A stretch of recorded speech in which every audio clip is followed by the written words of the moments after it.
तब से लेके अब तक मेरे जीवन में जो जो बदलाव आए हैं वो सभी बदलाव मैं आपको बताऊंगा कि जो व्यक्ति भगवान शिव की पूजा करता है उसके जीवन में क्या क्या बदलाव आते हैं, क्या क्या चेंजेस आते हैं, किस प्रकार से भगवान शिव उसके जीवन को बदल कर देते हैं, किसी प्रकार से भगवान शिव उसको एक नई दिशा देते हैं और किस प्रकार से अपनी शरण में लेते हैं। इसलिए वीडियो को पूरा सुनना, लास्ट तक सुनना, ताकि एक एक चीज़ आपको समझ में आए। और लास्ट में, वीडियो के लास्ट में मैं आपको वो मंत्र बताऊंगा जिस मंत्र के द्वारा भगवान शिव की कृपा मुझ पर प्राप्त हुई थी। आप भी उस मंत्र के द्वारा भगवान शिव की कृपा प्राप्त कर सकते हैं। और मंत्र जब किसी के मुख से आप सुन रहे हैं तो वो गुरु मंत्र का काम करता है। अगर उस व्यक्ति को आप अपना गुरु मान लें और उस मंत्र का जप करें तो वो मंत्र निश्चित आपको फल देता है।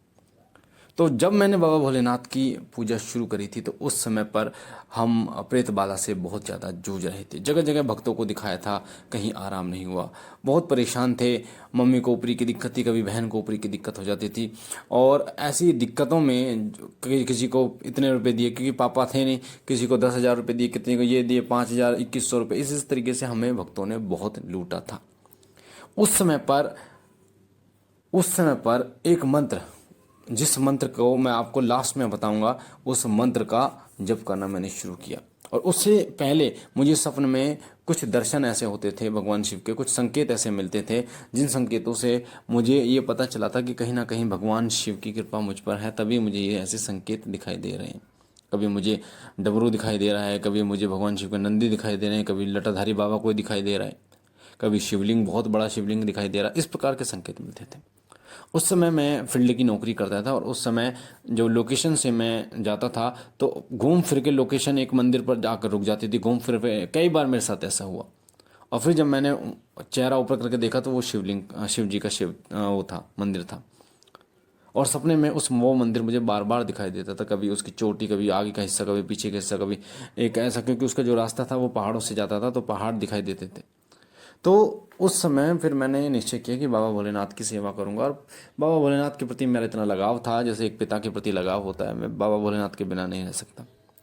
तब मैंने बाबा भोलेनाथ की मंदिर का जप करना शुरू किया, उनकी जोत जलानी शुरू की, उनको भोग देना शुरू किया। जैसे मैंने कई वीडियो में आपको बताया भी है कि किस प्रकार से भोग आपको देना चाहिए। सबसे पहले आपको अग्यारी पे या कपूर पे 2 लौंग का भोग देना चाहिए। जैसे आप भोग देंगे तो बाबा भोलेनाथ का भोग देंगे, अपने कुलदेवी कुलदेवता का, आपके पितरों का, 2-2 लोगों का सबको भोग देना है आपको। उसके बाद जो मिष्ठान, जो खीर पूरी जो भी बनाया आपने, उसका भोग अपने उनको देना जिसके लिए वो बनाया है। कुलदेवी को लिए बनाया तो कुलदेवी को दो, मैंने बाबा भोलेनाथ के लिए बनाया तो बाबा भोलेनाथ को भोग लगाऊंगा। 8 पूरी हैं जिसे अठावरी कहते हैं। कभी भी आप भोग लगाएं तो 8 पूरियां लें, उन 8 पूरियों पर हलवा या खीर रखें और 8 पूरियों से थोड़ा थोड़ा तोड़ के आप जोत पर चढ़ाएं तो वही स्वीकार होता है। ऐसा नहीं है कि 8 पूरियां एक के ऊपर एक रख ली और ऊपर वाली पूरी से जो है थोड़ा सा तोड़ के चढ़ा दी तो एक ही पूरी का भोग लगेगा, 8 का नहीं, अठावरी नहीं मानी जाएगी। तो मैं इस तरीके से करता था और करते करते बाबा भोलेनाथ की इतनी कृपा हुई कि आज जो मैं जिंदा हूँ तो बाबा भोलेनाथ की कृपा से, आज जो कपड़े पहन रहा हूँ बाबा भोलेनाथ की कृपा, जो अन्न खा रहा हूँ वो सब बाबा भोलेनाथ की कृपा है। नहीं तो मेरी तो औकात ना तो पहले थी और ना अब है। मैं तो उनके चरणों का सेवक बनने की कोशिश कर रहा हूँ।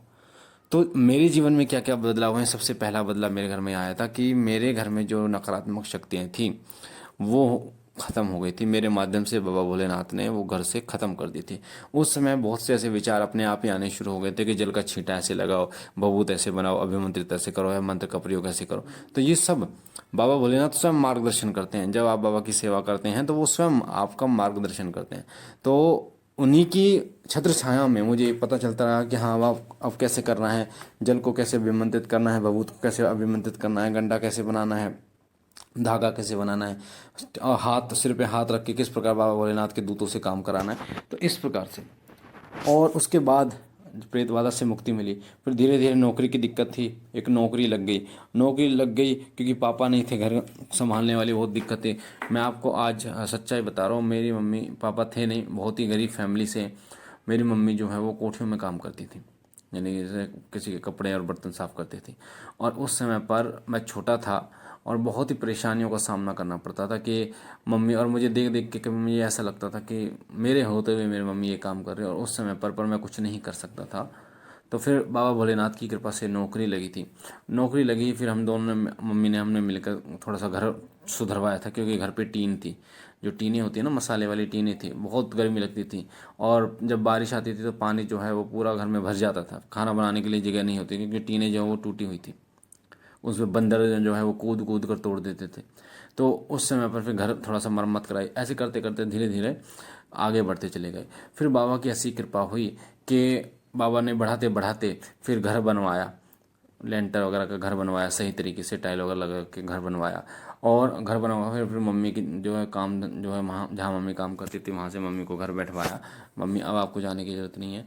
उसके बाद से सिलसिला चला, और उसके बाद बाबा भोलेनाथ ने एक प्लॉट जो है वो लिवाया, और बाबा की कृपा से आज 2 वक्त की रोटी खा रहे हैं। तो बाबा की और दिक्कतें जो है, मैं उनकी बात बताऊँ आपको, बीमारियां घर से जो है वो पलायन कर गई थी मेरे घर से। बाबा की इतनी कृपा थी कि मेरे घर में कोई मूठ, कोई चौकी वो नहीं छोड़ पाते थे लोग, क्योंकि जो मेरे पड़ोसी थे वो बहुत ज़्यादा जलते थे। हमारा 36 का आंकड़ा था, और वो कभी ना कभी मतलब कोई ना कोई दिक्कतें करते रहते थे। कभी हमारे घर के सामने हल्दी हमें पड़ी मिलती थी, कभी दरवाजे पर, कभी छत पर देखा तो कभी हड्डी मिल रही है, तो कभी ऐसा मिलता है लौंग बतासे मिल रहे हैं, कभी मांस के टुकड़े मिलते थे, कभी इस तरीके की दिक्कतें जो है वो चलती रहती थी। तो बाबा की कृपा इतनी असीम है कि वो जो है ना, वो उनकी माया अपरंपार है।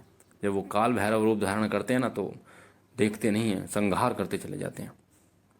आज बाबा भोलेनाथ की कृपा से बाबा भोलेनाथ ने इस लायक किए हैं कि हम खुद का भी भला कर सकते हैं और अन्य किसी व्यक्ति का भी भला कर सकते हैं, और समाज कल्याण करने की भावना है। पर कहीं ना कहीं जो है वो थोड़ी अड़िंग आती है, थोड़ा सा रास्ता रुका हुआ, इसलिए रुका हुआ है क्योंकि ना तो इतनी जगह है। क्योंकि अगर ना नंबर मैं देना शुरू कर दूं लोगों को, तो लोग इतने आ जाएं कि ना तो इतनी जगह है और ना ही वो माहौल बन पाता है।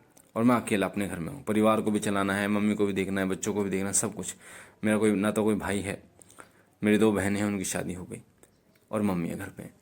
तो बाबा ने इतनी कृपा करी है, इतनी कृपा करी, मैं आपको क्या मतलब मैं मुँह से नहीं बता सकता।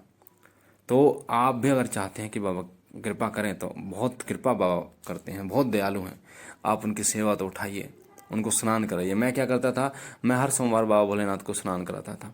और बाबा के मंत्र जो मैंने आपको बताया कि मैं आपको बताऊंगा, मंत्र आद अंत धरती आद अंत परमात्मा, दोनों बीच बैठे शिव जी महात्मा, खोल गड़ा दे दड़ा देखो शिव जी महाराज तेरे शब्द का तमाशा। मैंने ये मंत्र कई वीडियो में बताया, और इस मंत्र को लिखित रूप में मैंने आपको बताया। और अगर आप बोलोगे तो मैं कोशिश करूंगा डिस्क्रिप्शन में डाल दूं इसे। और इस मंत्र को मैंने जब करता था रुद्राक्ष की माला से, तो बाबा की कृपा हुई। पर मैंने शिवलिंग को स्नान कराना नहीं छोड़ा कभी। तो यही कहना चाहूँगा, आपके जीवन में भी बहुत सारे बदलाव आएंगे जब आप बाबा की कृपा सेवा शुरू करेंगे। तो बाकी बाबा भोलेनाथ आप पर कृपा करें, आपके घर परिवार पर कृपा करें। और हम मिलते हैं एक नई जानकारी के साथ, तब तक के लिए ओम नमः